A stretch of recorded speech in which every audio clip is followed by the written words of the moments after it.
বিসমিল্লাহির রহমানির রহিম। আসসালামু আলাইকুম। রাইট ফর্ম অফ ভার্বস খুব কঠিন বিষয় নয় বন্ধুরা, তোমরা নিয়মিত প্র্যাকটিস করলে, কিছু ট্রিক্স জানলে আশা করি এটাতে খুব ভালো রেজাল্ট করতে পারো, মানে তুমি ফুল মার্কস পাবে। আর মনে রাখবা, এইখানে একটা টেন্স রয়েছে যেটা দিয়ে 60 থেকে 70% প্রশ্ন হয় সব জায়গায়, আমি দেখাবো সেটা। তো আর কিছু ওয়ার্ড দেখে বোঝা যাবে যে এই ওয়ার্ডগুলো এই শূন্যস্থানে বসবে। আর কিছু পরিবর্তন, সেজন্য তো গ্রামারের বিষয়গুলো রয়েছেই। কিছু আনকমন গ্রামার রয়েছে যেগুলো তুমি যদি একটু ফলো করো তাহলে ফুল মার্কসটাই তোমরা তুলে আনতে পারবে। তো বন্ধুরা, সেই আনকমন গ্রামার যেগুলো রয়েছে সেটাও আমরা দেখবো আজকের এটাতে। এটি আমার বই এসএসসি ইংলিশ মডেল কোয়েশ্চেন্সের 74 নম্বরে রয়েছে, তোমরা একটু বইটা খুলে দেখে নাও। দেখো, ইউজ মানে হচ্ছে ব্যবহার, ইমপ্লিমেন্ট মানে বাস্তবায়ন করা, নীতি, কাঠামো, আইন ইত্যাদি বাস্তবায়ন করার ক্ষেত্রে ব্যবহৃত হয়। রিকোয়ার শব্দের অর্থ প্রয়োজন হওয়া। আর তারপর রয়েছে কাম, আশা। হ্যাভ মানে হ্যাভ ভার্ব, এটা আছে, আবার হ্যাভ ভার্ব অক্সিলারি ভার্ব হিসেবেও ব্যবহৃত হয়। কনস্টিটিউট শব্দের অর্থ গঠিত আর গঠন করা, এগুলো সবই ভার্ব। যেহেতু রাইট ফর্ম অফ ভার্বস মানে বক্সের সবগুলোই ভার্ব। আন্ডারমাইন শব্দের অর্থ অবমূল্যায়ন করা। অনার অর্থ কি? সম্মান করা। ক্রিয়েট সৃষ্টি করা। গিভ মানে দেয়া। তো বন্ধুরা, এটা হচ্ছে কি, এক নজর যদি একটু দেখি তাহলে বুঝতে পারছি একটা উইমেন, নারীর সম্পর্কে একটা প্যাসেজ। তো দেখো, নারীর অধিকার, তাদের অবস্থা সম্পর্কে একটা passage. It is high time, এটাই সর্বোৎকৃষ্ট সময়। We dash our brain about the curse of dowry, অর্থাৎ এই ডৌরি সম্পর্কে আমাদের ব্রেন ইউজ করার এখনই সর্বোৎকৃষ্ট সময়। তাহলে উই ইউজ, তাহলে এখন উই ইউজ আওয়ার ব্রেইন। এখানে উই যেহেতু রয়েছে তাহলে আমি ইউজ ব্যবহার করব, তাই তো। কিন্তু কথা আছে, আমি ইউজ ব্যবহার করব না, ইউজড ব্যবহার করব। কারণ কি? কারণ হলো ইট ইজ হাই টাইম রয়েছে। It is time, it is time, it is time, it is high time থাকলে ভার্বের পাস্ট ফর্ম হয়, তাহলে used.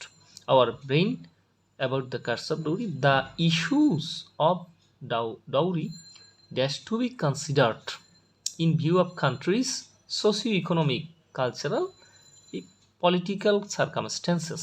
তাহলে দ্য ইস্যুস, বন্ধুরা এটা কিন্তু প্লুরাল, দ্য ইস্যু না, ইস্যুস।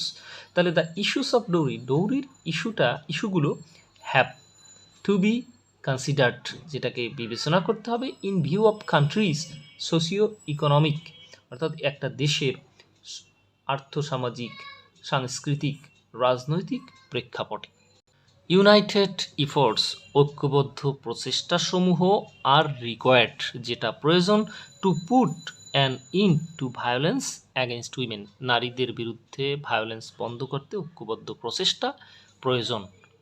তো প্রয়োজন হয় বা প্রয়োজন রয়েছে। তো বন্ধুরা, এই প্রয়োজনের কাজটা রিকোয়ার, প্রয়োজন এটা নিজে নিজে না, এটা অন্যরা প্রয়োজন অনুভব করে, সুতরাং এটা পেসিভ ভয়েস হবে। ইউনাইটেড ইফোর্টস আর রিকোয়ার্ড, এটা প্রয়োজন হয়। To put an end to violence against women, a specific framework, একটা বিশেষ নীতি কাঠামো, মাস্ট বি ড্রন, নিতে হবে, up to be dash, to be implemented.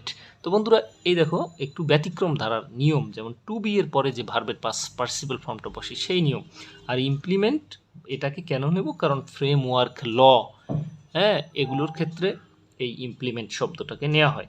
Anyway, যাই হোক, উই ক্যান হোপ, আমরা আশা করতে পারি, দ্যাট, যে dowry dash to an end, এই যে in the time to come, অর্থাৎ যে সময়, এক সময় আসবে যখন ডৌরিটা কি হবে, তখন ডৌরিটা বন্ধ হবে।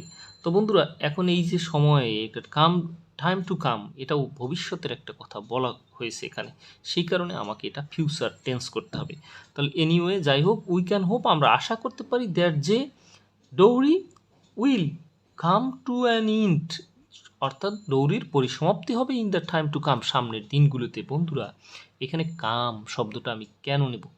আমি ফিউচার ইনডেফিনিট টেন্স করব, কারণ ওই যে ভবিষ্যতের কথা বলা রয়েছে, কিন্তু কাম টু অ্যান ইন্ট একটা ফ্রেজ, অর্থাৎ সমাপ্তি হওয়া, এটা আমি আগেও বলেছি।